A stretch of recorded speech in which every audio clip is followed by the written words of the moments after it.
¿Cómo se sentirían ustedes si después de comprar un libro que le ha llamado grandemente la atención, al concluir la lectura del libro, este libro termina con tristeza, con amargura, con algo malo, terrible? ¿Cómo se sentirían? ¿No tendría el final del libro aquello que dice, fueron felices y comieron perdices? Todo lo contrario, no fueron felices ni comieron perdices. ¿Cómo se sentirían? Mal, desilusionado, decepcionado, dicen por ahí. Algunos tristes, sí, ¿verdad? Porque después con tanta emoción que han comprado el libro, esperando, normalmente siempre termina en que son felices y comen perdices. Pues bueno, hay personas que les gusta estos tipos de finales, y en el caso de nuestro, Araceli tiene una sobrina que le gusta que todas las películas y los libros que lee tengan un final de este tipo, un final. Pero realmente, cuando leemos un libro que termina en este tipo de consecuencias, mal, con tristeza, no trae realmente nada a nuestras vidas. Es un relato más, es algo histórico, algo que ha sucedido. Pero hay un libro, el libro de todos los libros, que está compuesto exactamente por 66 libros. Pero cuando uno de estos libros termina en un final trágico, trae un mensaje para nosotros. Aunque su final sea triste, trágico, terrible, horrible, trae un mensaje para nosotros que hemos confesado a Cristo como nuestro Señor y Salvador. Hoy estamos llegando al final de las predicaciones de los libros del primer y segundo libro de Reyes, y hemos visto a lo largo de estas predicaciones el ir y venir de los reyes de Israel y de Judá. Y hemos visto que la característica general de estos reyes es hacer lo malo delante de Dios. Hubo algunos reyes que hicieron lo bueno, pero en general todos hicieron, podemos decir que como un 75-80% hicieron lo malo delante de los ojos de Dios. Pero eso malo que ellos hicieron, también engloba una enseñanza general para nosotros que dice, Dios recompensa la obediencia a su palabra con libertad y la desobediencia con esclavitud. Y vemos que aquí hay un contraste, y eso es lo que vemos a lo largo de estos dos libros. Precisamente la semana pasada, Orenay estuvo hablando de Josías, que es uno de los pocos reyes que hizo las cosas bien. Es uno de los pocos reyes que obedeció y cumplió con la palabra de Dios. Dice la enseñanza de la semana pasada que la palabra de Dios transforma nuestras vidas y nos motiva a actuar.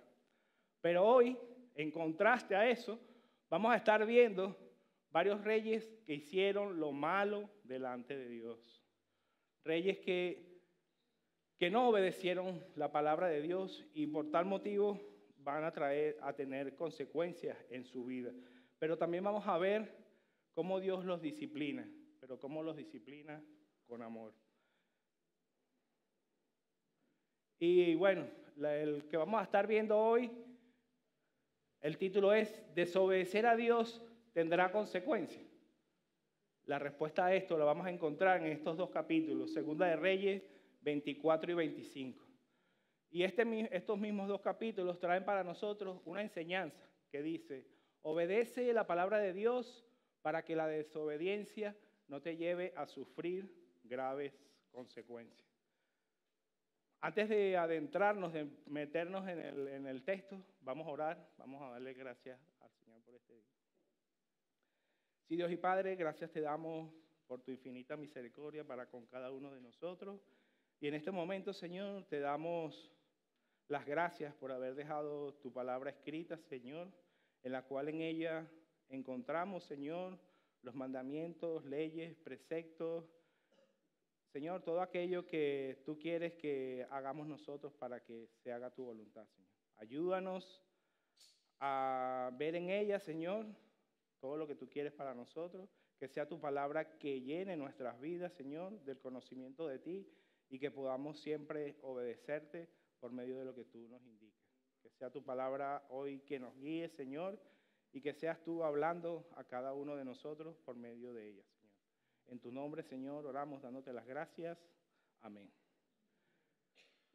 Vamos a estar viendo el capítulo 24 y 25, pero a las finales del capítulo 23 se nos habla de Joacim, que es hijo de Josías, que estuvimos hablando que fue un rey bueno, es quien le va a sustituir a él en el trono.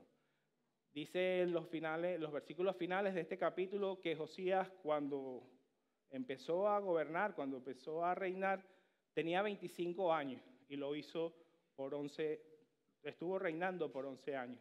Pero no tomó el ejemplo de su padre y hizo lo malo delante de Dios.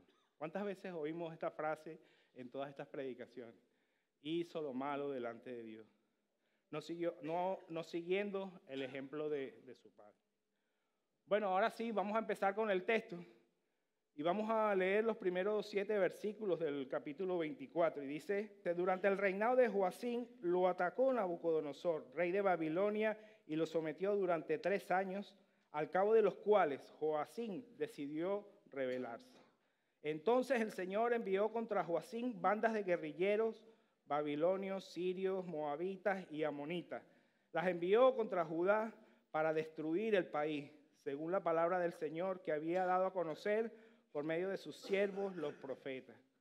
De hecho, esto le sucedió a Judá por orden del Señor, para apartar al pueblo de su presencia por los pecados de Manasés y por todo lo que hizo, incluso por haber derramado sangre inocente, con la cual inundó a Jerusalén. Por lo tanto, el Señor no quiso perdonar. Los demás acontecimientos del reinado de Joacim y todo lo que hizo están escritos en el libro de las crónicas de los reyes de Judá. Joacim murió y su hijo Joaquín lo sucedió en el trono. El rey de Egipto no volvió a hacer campañas militares fuera de su país, pues el rey de Babilonia se había adueñado de todas sus posesiones, desde el río de Egipto hasta el río Éufrates. La lectura de estos versículos trae para nuestra vida cristiana un principio que dice, Dios siempre alerta a los creyentes para que no sufran las consecuencias por su desobediencia. Y hemos visto en estos versículos que el rey de Babilonia aprovecha la situación que estaba sucediendo en Judá. El rey se llamaba Nabucodonosor. Él toma dominio de Judá y de Jerusalén. Y podemos ver, sabemos que en esos tiempos Babilonia era una gran potencia. Incluso ya había superado a Egipto porque se había apoderado de todo lo que le pertenecía a Egipto. Se había apoderado de todos sus patrimonios.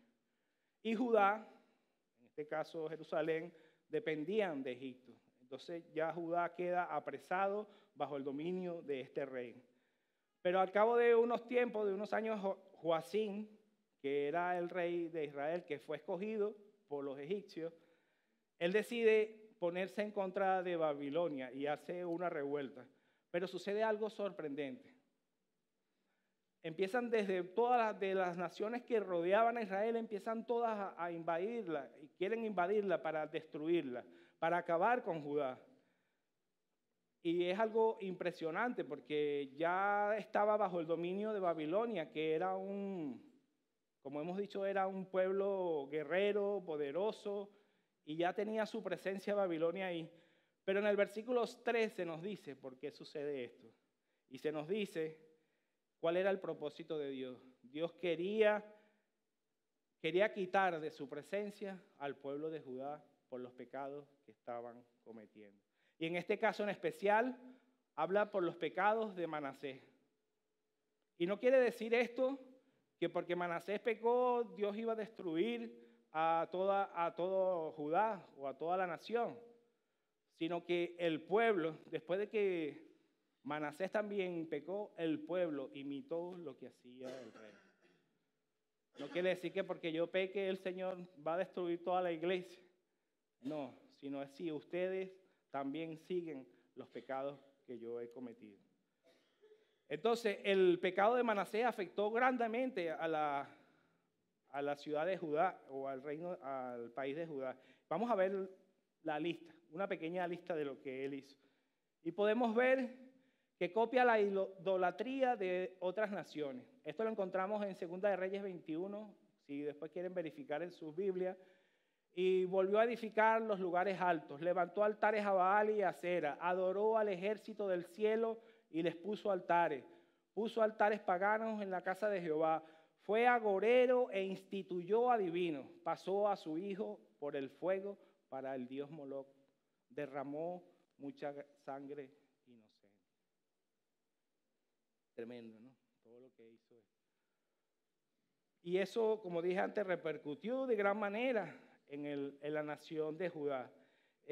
Y toda esa idolatría que introdujo Manasés, y no solamente Manasés, también los demás reyes que se oponían a obedecer a Dios, trajo graves consecuencias. Y esto pesaba sobre la decisión de Dios sobre este pueblo, sobre el juicio de Dios que iba a ser sobre este pueblo. Desafortunadamente, Dios va a actuar de esa manera porque vemos en todo lo que sucede que ellos no buscan de Dios en ningún momento. No acuden a Dios para que Dios les ayude. No reconocen lo malo que estaban haciendo. Aunque después de Manasés vino Josías, estuvo Josías, que fue un rey bueno, que hizo lo bueno, lo agradable para Dios, pero realmente no hubo un arrepentimiento verdadero del pueblo. El pueblo siguió cometiendo pecados. Actuó con buenas acciones en el tiempo de Josías, pero no hubo un arrepentimiento verdadero en su corazón. Y una frase que me asombra cuando estuve leyendo esto es: el Señor no quiso perdonar.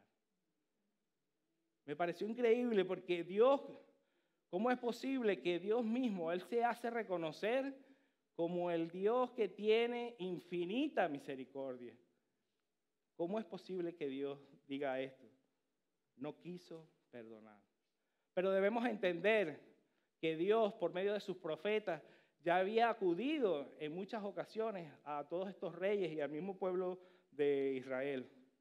Él los había llamado a arrepentimiento, les había mostrado lo que le iba a suceder si no le obedecían. Le había dado muchísimas oportunidades para que ellos llegaran a un verdadero arrepentimiento.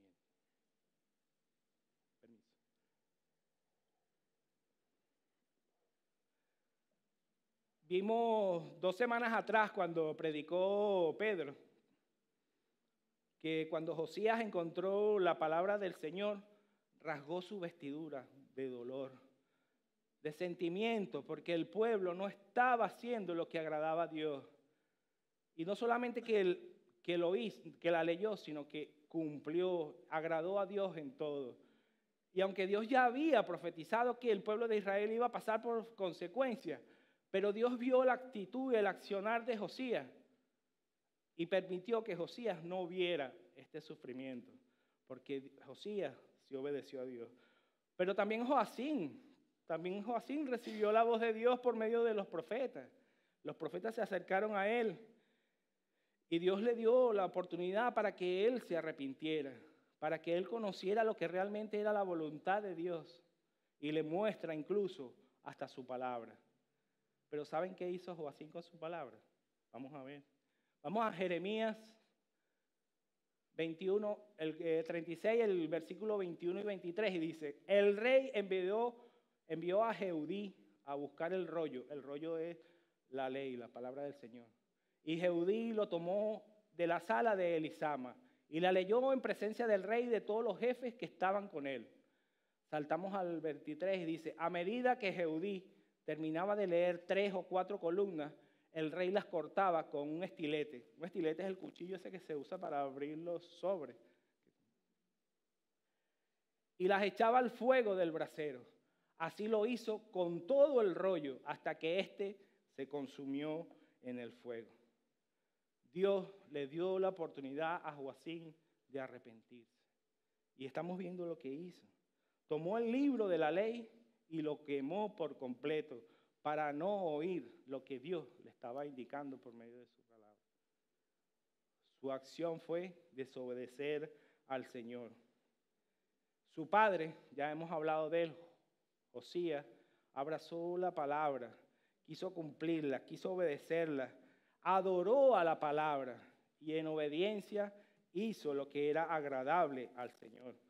Pero al contrario, Joacim, vemos, quemó la palabra rechazando lo que Dios le estaba diciendo. Por eso vemos a veces cosas que para nosotros consideramos injusticia, cosas malas en el mundo, maldades y situaciones difíciles. Y no es porque Dios no quiera perdonar a estas personas. Y no es porque Dios quiera que le suceda lo que está pasando. No, es el mismo ser humano que no busca de Dios. Es el mismo ser humano que no quiere buscar a Dios y obedecerle en todas las instrucciones que Él indica en medio de su palabra.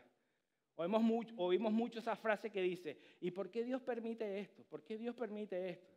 No, no es Dios, es el mismo ser humano que no busca a Dios a obedecerle. Y no reconoce que es un pecador y no llega a arrepentirse verdaderamente. Siguiendo con la historia, Joacim muere y lo sustituye en el trono su hijo, porque el trono normalmente va siendo heredado de padres a hijos.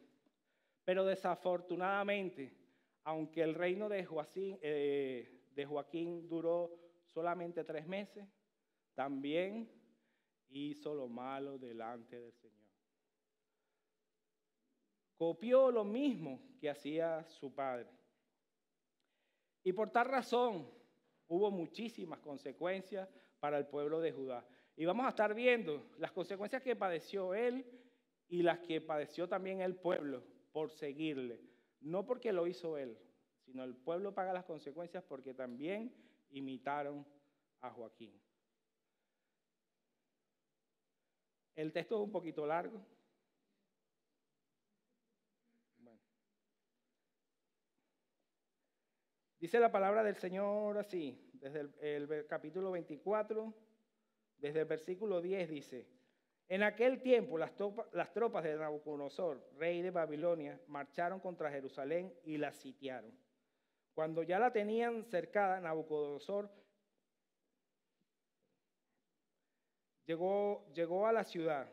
Joaquín, rey de Judá, se rindió junto con su madre y sus funcionarios generales y oficiales. Así, en el año 8º de su reinado, el rey de Babilonia capturó a Joaquín, tal como el Señor lo había anunciado. Nabucodonosor se llevó los tesoros del templo del Señor y del palacio real, partiendo en pedazos todos los utensilios de oro que Salomón, rey de Israel, había hecho para el templo. Además, deportó a todo Jerusalén, a los generales, a los mejores soldados, a los artesanos, a los herreros, a un total de 10,000 personas. No quedó en ese país más que la gente pobre. Nabucodonosor deportó a Joaquín a Babilonia y también se llevó de Jerusalén a la reina madre, a las mujeres del rey, a sus oficiales y a la flor y nata del país. Deportó además a todos los guerreros, que eran 7,000, y a 1,000 artesanos y herreros, todos aptos para la guerra. El rey de Babilonia se los llevó cautivo a Babilonia. Luego puso como rey a Matanía, tío de Joaquín, y le dio el nombre de Sedequías. Vemos cómo Nabucodonosor, el rey de Babilonia, sitia a Israel, o sea, la rodea. Y Joaquín, que era el rey en ese momento, se rinde a él y al ejército babilonio. Pero ellos arrasan con todo el tesoro del templo, se llevan todo lo que ahí encontraron, se llevan como esclavos a todas las personas de alto rango, las personas que tienen influencia tenían influencia dentro de Judá, y vemos que solo deja a las personas humildes, a los pobres, porque sabía que estas personas no le iban a acarrear problemas, no iba a tener problemas con ellos, porque iba a ser más fácil dominarlo. Y ya he dicho que Joaquín se rinde a Nabucodonosor, cuando realmente debería haberse rendido a los pies del Señor. Debía haber acudido a Dios para que él pudiera lograr pasar ese momento tan difícil para ellos. No acudió a Dios para que le diera realmente la verdadera salvación, tanto para él como para el pueblo. Y vemos que prefirió rendirse a este rey de Babilonia y ser su esclavo, porque se los llevaron a todos cautivos, a todo el pueblo a casi todo el pueblo de Israel. Y él prefirió estar en esta condición que reconocer que se había equivocado, que había pecado y buscar en Dios la ayuda necesaria. Y en estos versículos también encontramos una frase que nos ayuda a confirmar el principio el primer principio para nuestra vida cristiana que estamos viendo hoy.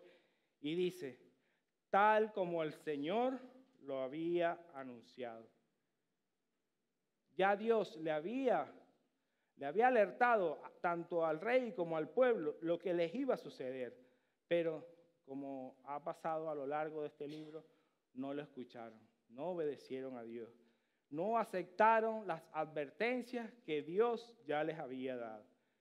Y hemos visto a lo largo del libro que Dios siempre alertó a su pueblo. Le alertó de las consecuencias que podían suceder por no obedecerle, por no obedecer su palabra, por no oír a los profetas que él enviaba, que eran la misma voz de él. Pero no le escucharon.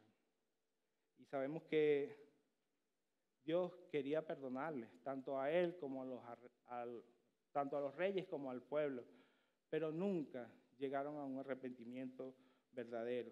Prefirieron siempre seguir desobedeciendo a Dios.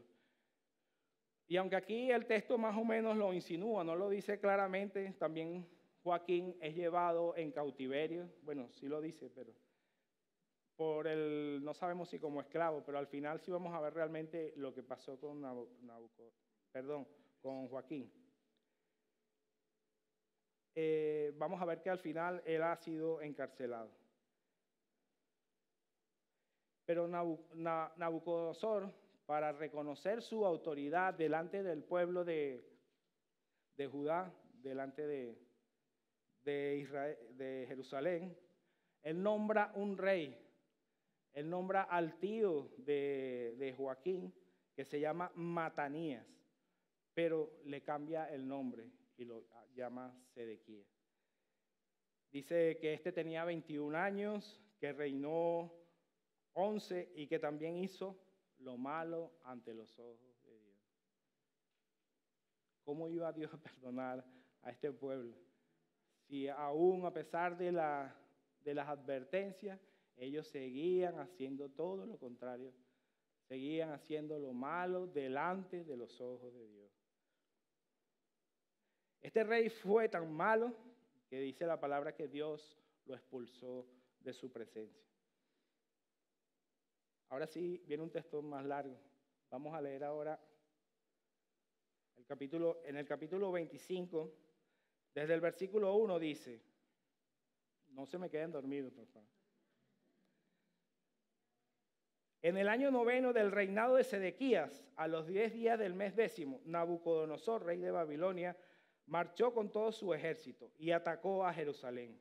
Acampó frente a la ciudad y construyó una rampa de asalto a su alrededor. La ciudad estuvo sitiada hasta el año 11 del reinado de Sedequías. A los 9 días del mes 4, cuando el hambre agravó a la ciudad y no había más alimento para el pueblo, se abrió una brecha en el muro de la ciudad, de modo que aún los babilonios la tenían cercada. todo el ejército se escapó de noche por la puerta que estaba entre los dos muros, junto al jardín real. Huyeron camino de Arabá. Pero el ejército babilonio persiguió a Sedequías hasta alcanzarlo en la llanura del Jericó. Sus soldados se dispersaron abandonándolo y los babilonios lo capturaron. Entonces lo llevaron ante el rey de Babilonia que estaba en Ribla. Allí Sedequías recibió su sentencia. Ante sus propios ojos degollaron a sus hijos y después le sacaron los ojos. Lo ataron con cadenas de bronce y lo llevaron a Babilonia. A los 7 días del mes quinto del año 19 del reinado de Nabucodonosor, rey de Babilonia, su ministro Nabuzaradán, que era el comandante de la guardia, fue a Jerusalén y le prendió fuego al templo del Señor, al palacio real y a todas las casas de Jerusalén, incluso a todos los edificios importantes.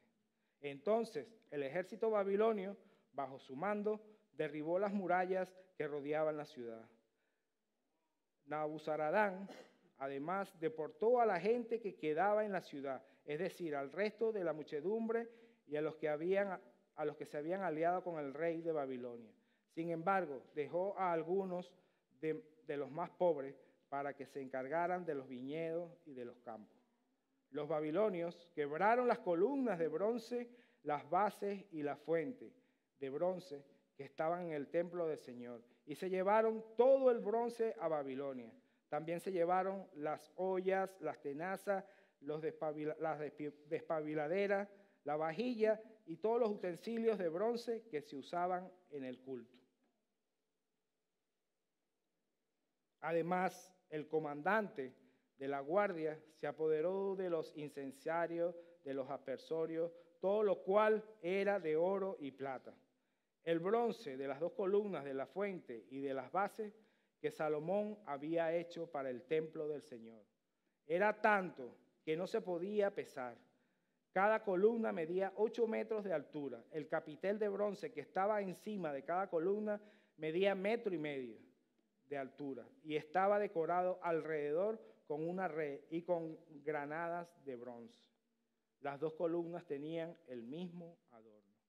El comandante de la guardia tomó presos a Seraías, sacerdote principal, a Sofonías, sacerdote de segundo rango, y a los 3 porteros.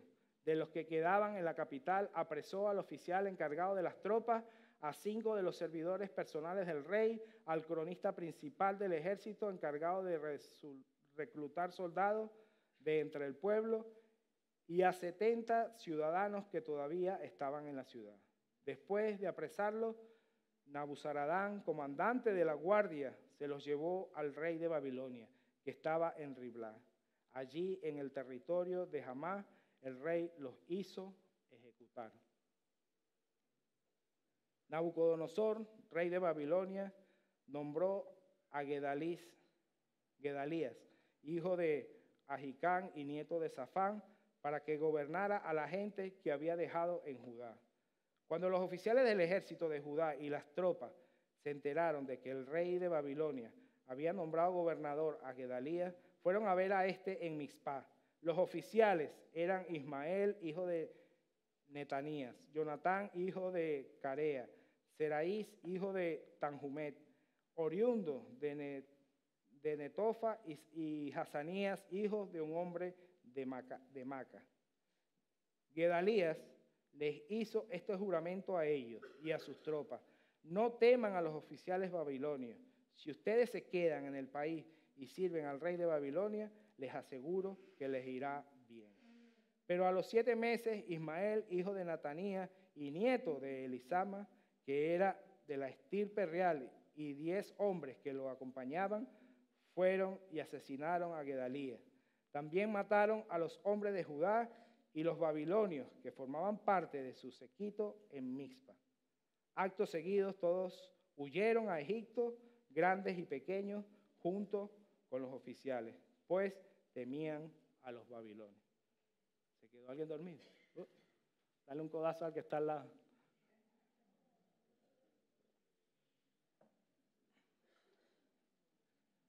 Bueno, y este largo texto también tiene un principio para nuestra vida. Dios disciplina a los creyentes que le desobedecen, pero con amor. Los disciplina porque los ama. Vemos que el texto nos dice que Sedequías se revela ante el reinado de Babilonia, ante su rey Nabucodonosor, que había rodeado la ciudad. Pero esto fue peor porque causó graves daños a la ciudad y al mismo pueblo. Y vemos cómo en su temor el ejército de Judá logra encontrar una pequeña brecha por donde logran escaparse tanto los soldados, que deberían estar al frente, dar la cara para defender al pueblo, son los primeros que huyen, junto con su rey, con el rey Sedequías. Pero el ejército babilonio nota que ellos se están escapando y los persiguen, y en un trayecto logran capturar al rey, a Sedequías. Y como buenos soldados, fieles a su rey, los soldados se escapan y dejan a Sedequías solo. Después fue llevado delante de Nabucodonosor para que él decretara y decidiera lo que iba a hacer con Sedequías. Y vimos, nos dice el texto, que los hijos de Sedequías fueron degollados delante de él. Y posteriormente a él le quitan los ojos. La última imagen de Sedequías fue ver a sus hijos degollados. Y vemos que esto se está poniendo cada vez más horrible, cada vez se está poniendo peor.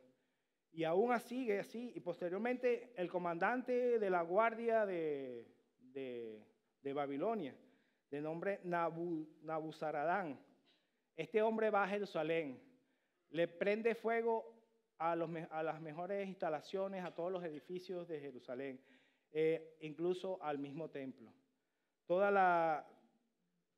Derriba los muros que rodean a los famosos muros de Jerusalén. También vemos que deporta a toda la gente que todavía quedaba en Judá, algunas de las personas, pero dice que dejó a algunos pocos para que se encargaran de la agricultura. Los dejó para tenerlos como esclavos, como siervos. Pero también antes de quemar el templo, ellos lo destruyen y todo lo que está dentro del templo se lo llevan, arrasan. Se llevan lo que había quedado del desvalijamiento anterior en el reinado de Joaquín, ¿sí? En ese desvalijamiento. Ellos se llevaron lo que quedaba, pero era muy valioso. Dice que incluso las estatuas de bronce eran tan pesadas que no había cómo pesarlas, no se podían pesar.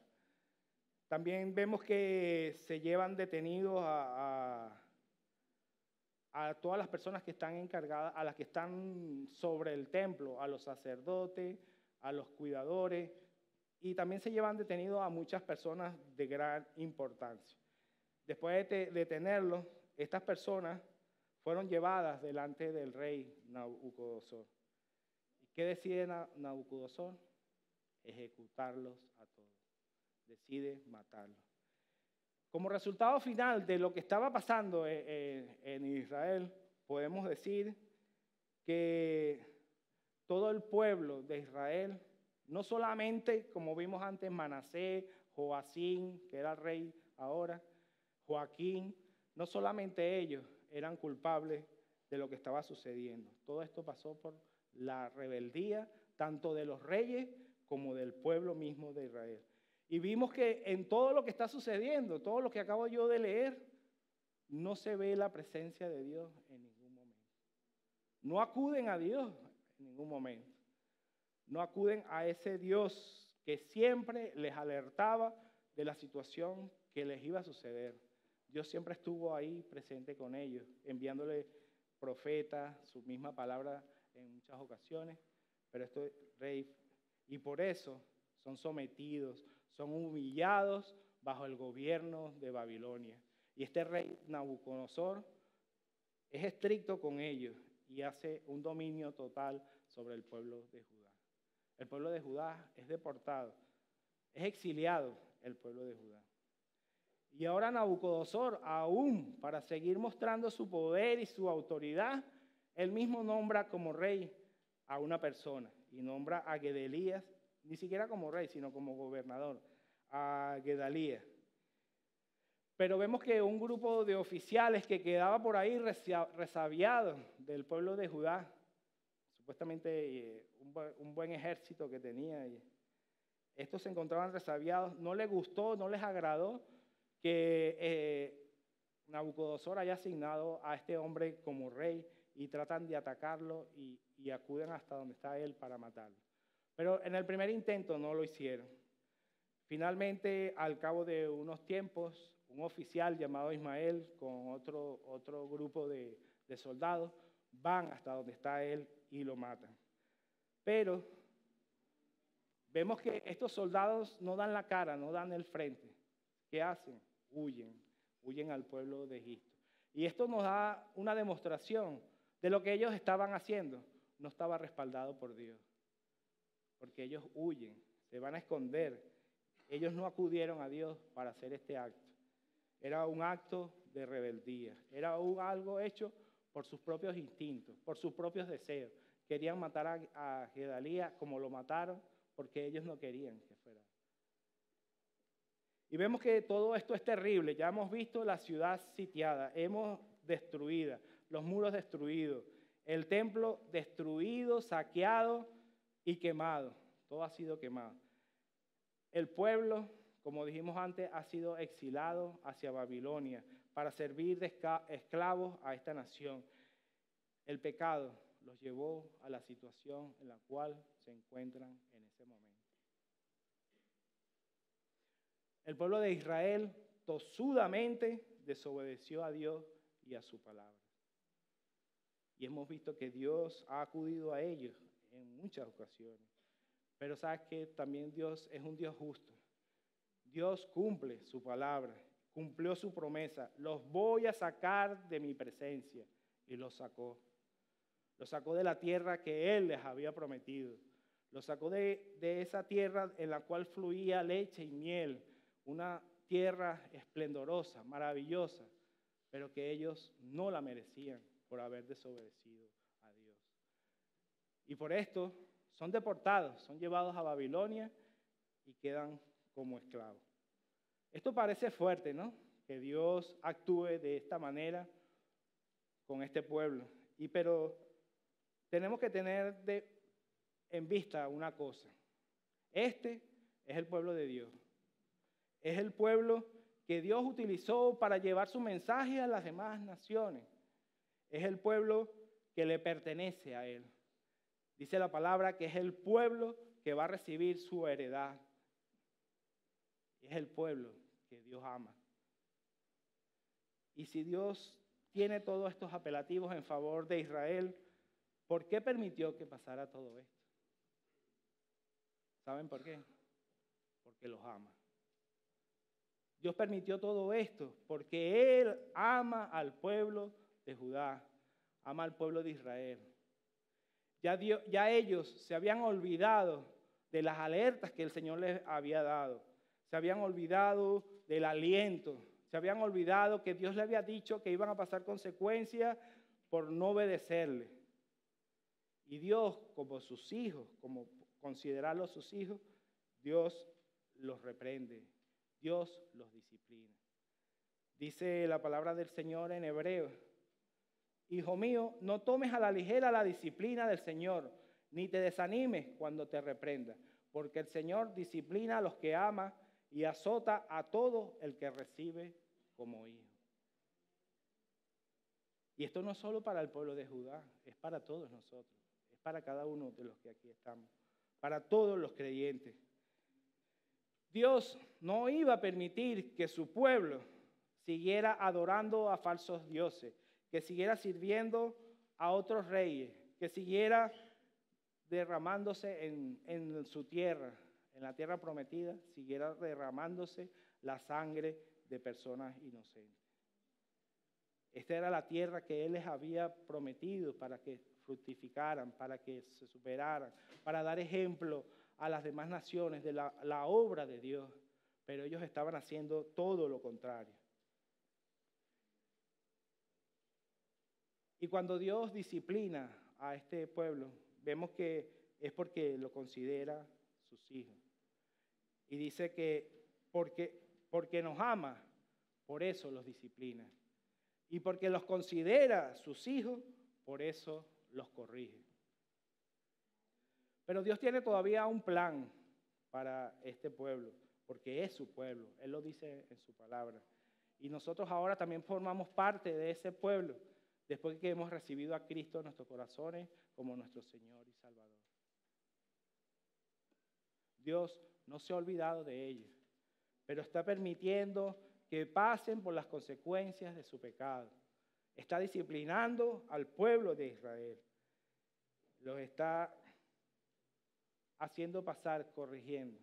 Es como cuando nuestros padres nos llaman la atención, nos regañan o nos ponen en disciplina, exactamente. ¿Por qué lo hacen? Porque nos aman. Porque sabes que cuando no hacemos lo que ellos nos indican, va a haber algo malo en nuestra vida. Y aún a pesar de que nuestros padres nos disciplinan, nosotros les seguimos amando. Y ellos lo hacen porque nosotros somos sus hijos. Igualmente ha hecho Dios con el pueblo de Israel. Por eso, hermano, hermana, si tu vida hoy está en caos, si estás viviendo con un pecado en tu vida que te está llevando a consecuencias, vive la disciplina del Señor. El Señor te puede estar disciplinando en este momento, porque Dios, por medio de la disciplina, lleva a su pueblo, a sus hijos, a su carril, para que nuevamente retomen lo que Dios quiere para nosotros, que hagamos su voluntad y que oigamos su palabra. Pero déjame añadir algo más a esto. No te enfades. Si estás pasando por consecuencias, no te enfades, porque esto es lo que está utilizando el Señor para dar fruto en tu vida. El Señor te está disciplinando para que corrijas lo malo que estás haciendo y puedas dar fruto a otros, y para que Él mismo te pueda seguir utilizando. Y es la forma en la cual Dios está mostrando que ama a sus hijos, tanto al pueblo de Israel como a nosotros ahora que somos creyentes en Cristo Jesús. Sí es cierto que la disciplina no es fácil y no vamos a estar haciendo fiesta cuando somos disciplinados. El pueblo de Israel, cuando iba en cautiverio, no iba cantando y bailando, no. Había tristeza en su corazón por lo que estaba pasando, por las cosas que habían vivido. Pero a su tiempo, la disciplina dará un fruto apacible a cada uno de nosotros. Será cumplida la justicia de Dios por medio de aquellos que están pasando por estos momentos. Dios tiene un fruto apacible cuando nos encontramos en disciplina. Recibe, hermano, recibe la disciplina del Señor. Y aunque las cosas actualmente en el pueblo de Israel han concluido de una mala manera, de una manera garrafal, horrible, vemos todo lo que ha sucedido, las tragedias. Vemos ahora, al final de este texto, un destello de esperanza, donde Dios nos muestra que nunca se olvidará de nosotros. Si somos verdaderos creyentes, el Señor nunca se olvidará de nosotros y nunca va a permitir que lo que suceda en nuestra vida exceda las cosas que nosotros podamos soportar. Y también Él no se olvida de nosotros, aunque estemos en pecado y aunque estemos en disciplina, por haber desobedecido su palabra. Continuamos con el texto. Ahora sí vamos a terminar el texto.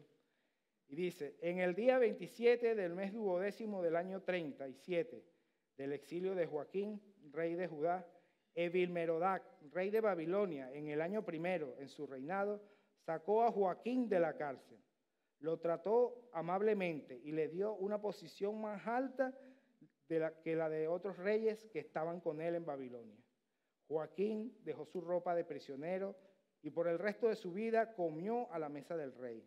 Además, durante toda su vida, Joaquín gozó de una pensión diaria que le provenía del rey de Babilonia. La situación sigue siendo difícil para el pueblo de Israel, pero vemos cómo Dios no se olvida de su pueblo. Y la lectura que hemos terminado de leer trae otro principio para nuestra vida cristiana y dice que Dios no abandonará a los creyentes aunque estén pasando las consecuencias por su pecado. Joaquín no había muerto, ya llevaba 36 años en prisión y después de esos 36 o 37 hubo un cambio de rey y este nuevo rey que se llama Evil Merodach lo saca de la cárcel. Joaquín ahora comía en la mesa, aunque era un rey malvado, estaba comiendo en la mesa de él. Tenía nuevas ropas, podía comer todos los días. Dice el texto que lo trataba con generosidad el rey y le dio un lugar más alto que todo el resto de los reyes. ¿Qué hizo Joaquín para poder obtener esto? No hizo nada. Joaquín no hizo nada. Toda su situación cambió en un momento instantáneo. Este rey lo trataba con compasión, hemos dicho, le daba ropas nuevas. Tuvo el privilegio de recibir la comida todos los días en la mesa de este rey. Incluso recibió una pensión de este rey monetaria. Y solo tenemos una respuesta para esto. Por la gracia de Dios. Dios no se había olvidado de Joaquín. Y asimismo como Joaquín no se olvidará nunca de ninguno de nosotros. A pesar de que estemos en pecado, a pesar de que estemos en disciplina, Dios no se olvida de nosotros. Joaquín vio una luz en medio de esa oscuridad en la cual se encontraba el pueblo de Judá.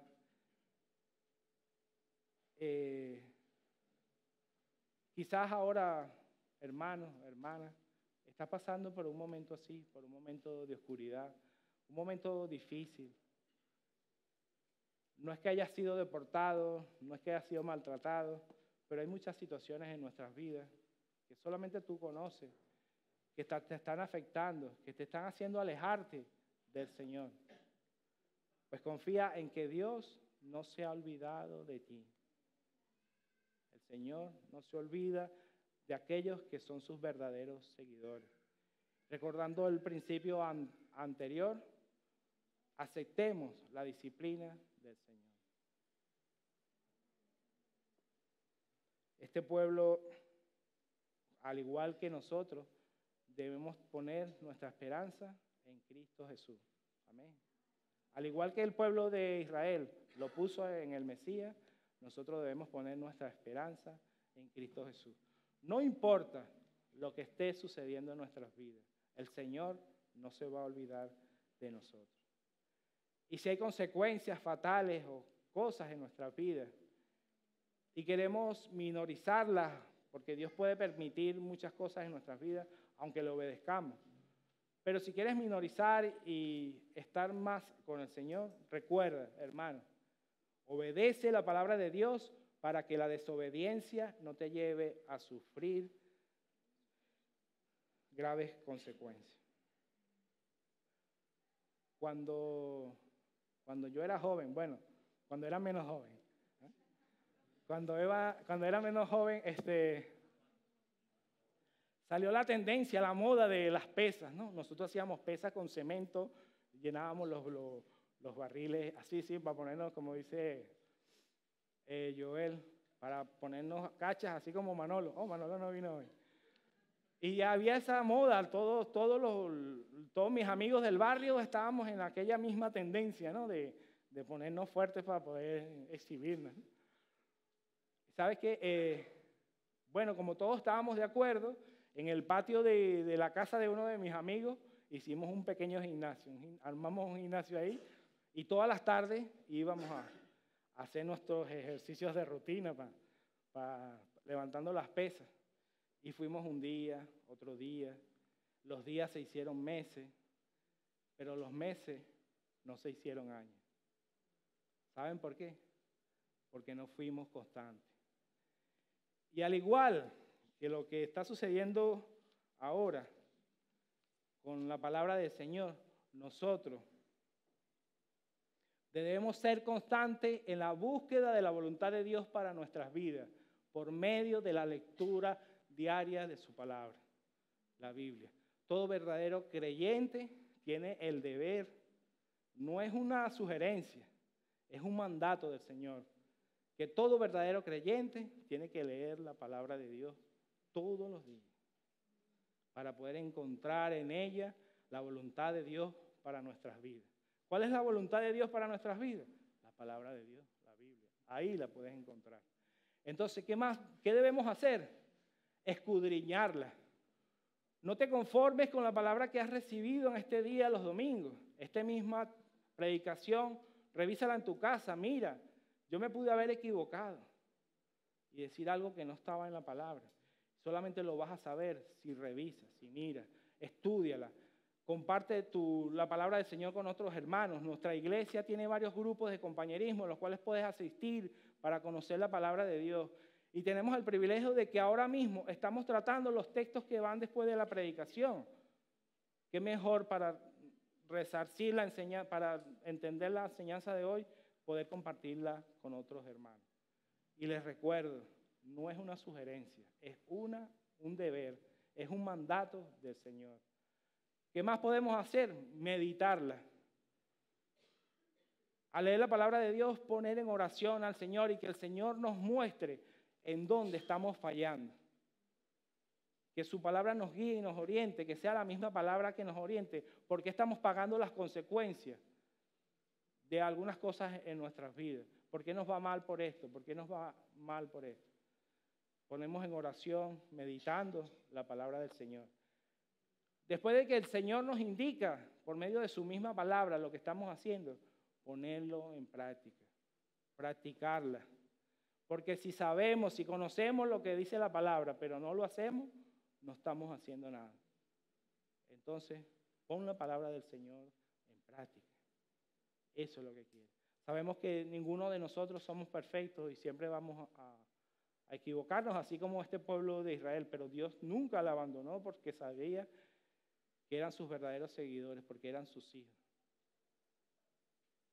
Así nosotros también tenemos que buscar en la palabra, ponerla en práctica, la palabra del Señor. ¿Y qué más debemos hacer? Memorizarla. Qué bueno cuando tenemos en nuestra mente textos bíblicos que nos ayudan a actuar en diferentes situaciones de nuestra vida. Dios dice, no robará, no matará. Lo dice la Biblia. Entonces, no debo robar, no debo matar. Y así muchísimas enseñanzas que encontramos en la palabra de Dios. Pero si la tenemos aquí en nuestra mente, eso nos va a ayudar a poder actuar en cada situación de nuestra vida. Por cierto, nosotros tenemos una tarea. Tenemos que memorizar un versículo, ¿cierto? ¿Saben cuál es? No saben. El versículo que estamos memorizando, no voy a ser malo con ustedes, no lo vamos a memorizar, pero sí le voy a pedir que lo leamos todos juntos. Y este versículo es el versículo central de todos los 2 libros que hemos estado estudiando hasta hoy. Así que repitan conmigo. Tengan cuidado de cumplir siempre los decretos y ordenanzas, leyes y mandamientos que Él les dio por escrito. No adoren a otros dioses. Amén. Sí, Dios y Padre, Señor, gracias te damos por tu palabra en este día, Señor. Gracias por el inmenso amor que has mostrado para con nosotros, Señor, que aunque te hemos fallado, tú estás ahí, Señor, mostrándonos tu fidelidad, cumpliendo tus promesas en cada una de nuestras vidas, Señor. Gracias porque nos has cuidado hasta el día de hoy, Señor, y que por medio de tu palabra nos das instrucciones para poder, Señor, vivir una vida en gozo, en plenitud, a pesar de la situación que esté sucediendo a nuestro alrededor, Señor. Ayúdanos, Señor, a mirar en tu palabra la voluntad tuya para nuestras vidas y que podamos obedecerla en todo, Señor, para no sufrir las consecuencias de la desobediencia. En tu nombre, Señor, oramos, dándote las gracias por todo. Amén. Puedo entregar mi corazón,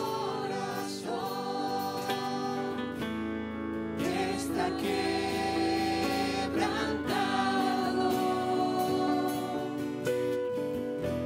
Recíbelo, mi buen pastor.